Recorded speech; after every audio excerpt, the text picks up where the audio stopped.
សម្រាប់រសជាតិនេះគឺឆ្ងាញ់ណាស់បងប្អូនអត់ផ្អែមខ្លាំងទេបើបងប្អូនចូលចិត្តផ្អែមបងប្អូនអាចថែមស្ករយ៉ាងច្រើនតិចណាចា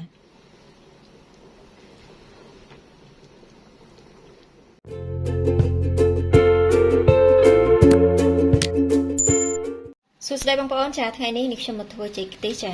មានចេកទុំមួយស្និតអត់មានអ្នកញ៉ាំទេអញ្ចឹងតើយកមកធ្វើផ្អែមចាហើយនេះខ្ញុំមានគ្រាប់សាគូចាមានថ្មិញអាណាល់នេះខ្ញុំហាថ្មិញអាណាល់បងប្អូនចាស្ករត្នោតបងប្អូនប្រើស្ករសក៏បានដែរអំបិលចាហើយខ្ទិះដូងនេះនេះខ្ញុំដាក់400 មីលីលីត្របងប្អូនចាខ្ទិះដូងដើមចាអញ្ចឹងនេះខ្ញុំចាក់ទឹកដើម្បីត្រាំគ្រាប់សាគូនិងថ្មិញអាណាល់ហ្នឹងឲ្យរីកសិនណាបងប្អូនចាបន្តមកទៀតនេះខ្ញុំចាប់ផ្ដើមចិតចេកបងប្អូនចាសម្រាប់ចេកនេះបងប្អូនចង់ចិតរបៀបម៉េចក៏បានដែរចាតលៀមត្រឡប់នេះខ្ញុំគឺចូលចិត្តបែបនេះចាយើងចិត្តឆាបឆាអញ្ចឹងណា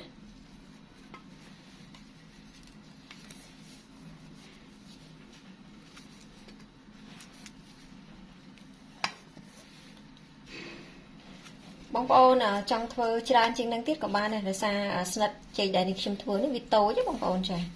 អញ្ចឹងនេះខ្ញុំធ្វើតែមួយល្មមគ្រឿងផ្សំប៉ុណ្ណឹង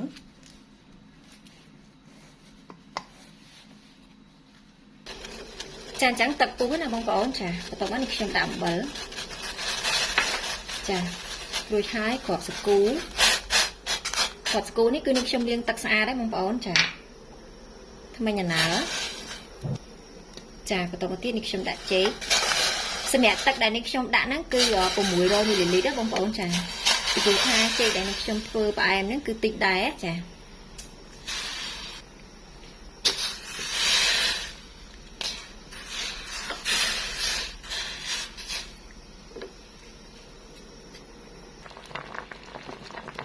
បងប្អូនឃើញមានពពុះលើនេះយើងដួសចេញមកណា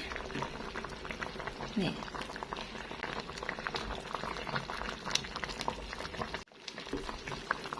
ចាបន្ទាប់មកយើងកូរឲ្យសព្វមកបងប្អូនប្រើស្ករសក៏បានដែរចាប៉ុន្តែធ្វើផ្អែមនេះខ្ញុំចូលចិត្តដាក់ស្ករត្នោតជាងគឺឆ្ងាញ់ឈ្ងុយចាអញ្ចឹងបន្ទាប់ពីនេះខ្ញុំកូរសព្វហើយគឺយើងដាក់ខ្ទិះដូងចា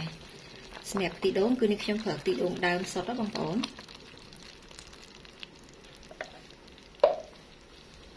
ចានេះនិយាយទៅសម្រាប់ផ្អែមគឺមានតែចេកខ្ទិះងាយស្រួលធ្វើជាងគេចាហើយលឿនទៀតណាចាបងប្អូនអញ្ចឹងបង្អែមចេកខ្ទិះរបស់យើងឆ្អិនហើយចានេះចាអញ្ចឹងរួចរាល់ហើយនេះបង្អែមចេកខ្ទិះបងប្អូនចានេះសម្រាប់រសជាតិនេះគឺឆ្ងាញ់ណាស់បងប្អូនអត់ផ្អែមខ្លាំងទេបើបងប្អូនចូលចិត្តផ្អែមបងប្អូនអាចថែមស្ករយ៉ាងច្រើនតិចណាចាអញ្ចឹងសម្រាប់វីដេអូគឺមានតែប៉ុណ្្នឹងទេចាអរគុណជំរាបលាបាយបាយ